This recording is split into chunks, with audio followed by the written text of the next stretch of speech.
Welcome back to The Everyday Stoic. I am William Mulligan, and today's video is about fear. How would a Stoic deal with fear? How the Stoic practices and lessons can help aid us in overcoming fear. Today's lesson isn't as factual or history based, it's more my interpretation of Stoic teachings and how I would use them to confront fear, and how this can aid you in living, as William B. Irvine said, the good life. Fear. Fear can be immobilizing. It can fog our thoughts. It can make us think illogically. It can stop us from doing the things we want to do, as it places an obstacle in our way that sometimes can be so immovable, so frightening that we cannot even conceive the thought of moving past it. But we can move past it, and we can do those things that fear is telling us not to do. Now, fear is there for good reason and can be logical at times. You know, the fear of heights that we develop as a baby can stop us from falling off high things. The fear of, people have fear of spiders, fear of snakes, fear of loud noises. That's, I think, is the first fear that we develop, is loud noises, because in most cases loud noises is a bad thing. It's a loud animal, it's falling rocks, it's thunder. So we develop fears for a reason, but sometimes through our upbringing, through our past, through things that have happened in our lives and our circumstances, we can develop irrational fears, and sometimes even some fears that are rational, like maybe public speaking, because there is a chance you go up there and you will get embarrassed and it's not a nice feeling. We can still overcome them, and this breakthrough will lead to a growth in character. So fear can be combated in many ways, and the Stoic ways in which to combat fear would be control, gratitude, and courage. And these three things will lead you, or can lead you, to overcoming fear. We often fear things because they are outside of our control. And when things are outside of our control, they can become irrational, they become unpredictable, and this can be quite scary. When we don't know the outcome can become anything. And in our minds, we create usually the worst case scenario. Oftentimes in our head, the outcome is many times worse than the actual real outcome of the thing. And it's probably happened to you before, where you're scared to go to the dentist, scared to go to a party, scared to go to the shops, whatever it may be, and in your head before going to the dentist, you're thinking the immeasurable pain, the absolute fright that you're going through, the horrors of the dentist, and then afterwards you leave with a sense of it wasn't that bad. And when we have this fear inside our head, we actually suffer more than we need to, because we suffer the days leading up to going to the dentist or to the party or to whatever you're fearing. You suffer for all that time, and then maybe you suffer a little bit when you get there, but the suffer is never equal to what's going on in your head, because what goes on in your head is boundless. Your thoughts, your imagination is so powerful that you can create the worst horrors within your head, and most of which are never true. Seneca said, "Sometimes the sword has been checked, even at the victim's throat. Men have survived their own executioners.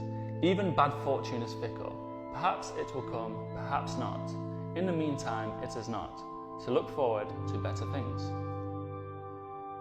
The way in which we can combat through control is through understanding the dichotomy of control. Now, I'll do a brief explanation of the dichotomy of control and how you can use that to combat fear, but I will have a video on more depth on what the dichotomy of control is. So simply put, the dichotomy of control is understanding what is within your control and what is out of your control. when you understand what is in your control and what is out of your control, the things outside of your control you need not worry about, because you have no effect on them. There's no way you can change them. So worrying does nothing. All it does is make you feel bad.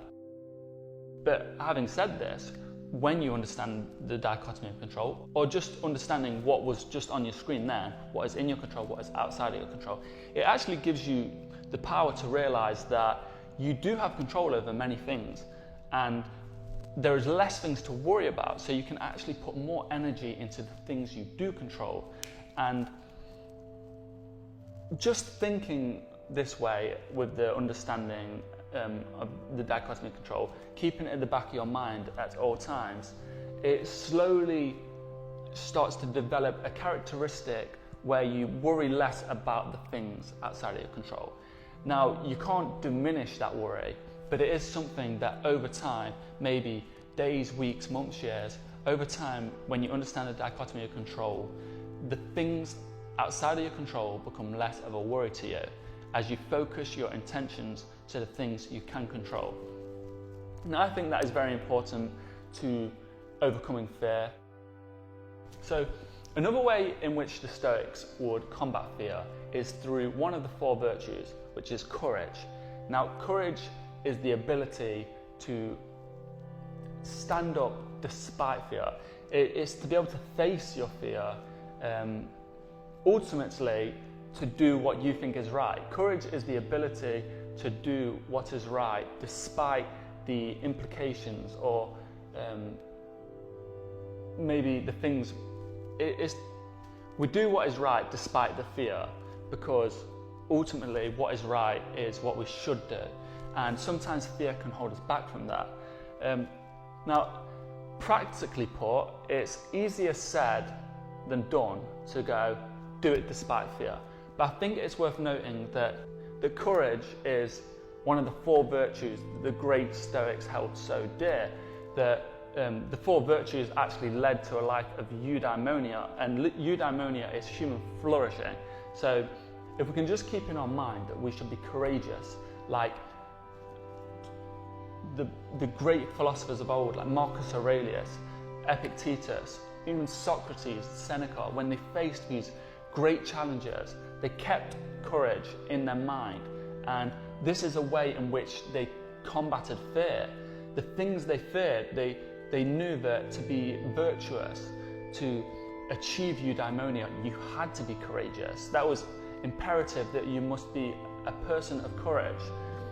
Now, another way in which we can be courageous and combat fear is to think of people we respect or people we love, and think about the courage they've had sometimes in their life. Maybe they've gone through really difficult times, or they've done something very courageous, or they've even faced their fear. We can look at them as inspiration, and Marcus Aurelius was very big on looking towards people he respected and looking at them for inspiration and for guidance, and we should do that. Maybe it's our parents or a friend or a teacher or just someone we know or someone we've seen in the news. We can look at them and remember that we should be courageous just like them, and that's a great way to combat fear. And again, like control, sometimes it can just happen like that. When we think of being courageous, it happens like that. But oftentimes this courage is built into our character over a long time of just keeping in mind that we should be courageous and we should face our fears. Gratitude is a little bit different to the others. By using gratitude to face our fears sounds, it doesn't sound right. It doesn't sound like a way to combat fear.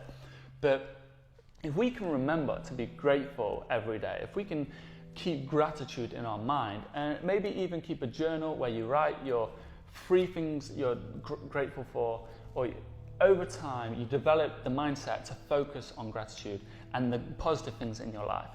And the way in which this combats fear is that oftentimes fear can be built through the mind and the things we are looking towards.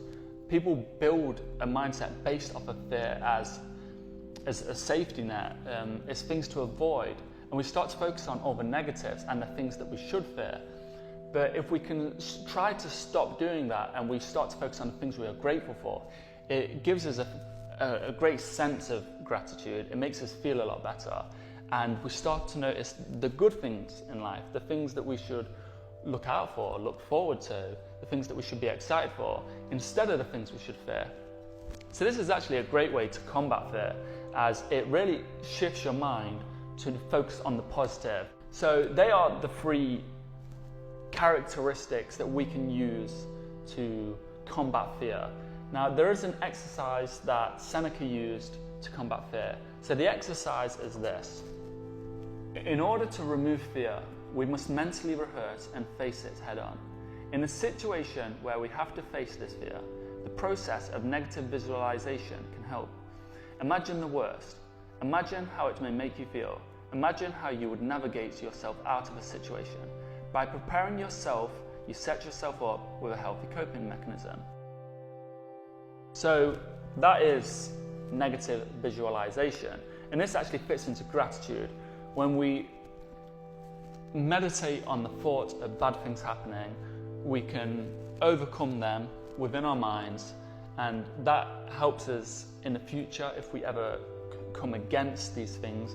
And it also gives us a sense of gratitude, as if we face the fear of losing something or losing someone, when we end the meditation, we realize all the things we do have.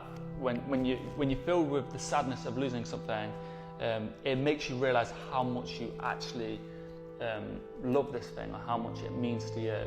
So it fills us with gratitude. And remember, guys, gratitude is a way in which we combat fear. So gratitude is a good thing. Anywhere you can find gratitude is great. So keep that in mind. Gratitude, courage, and control.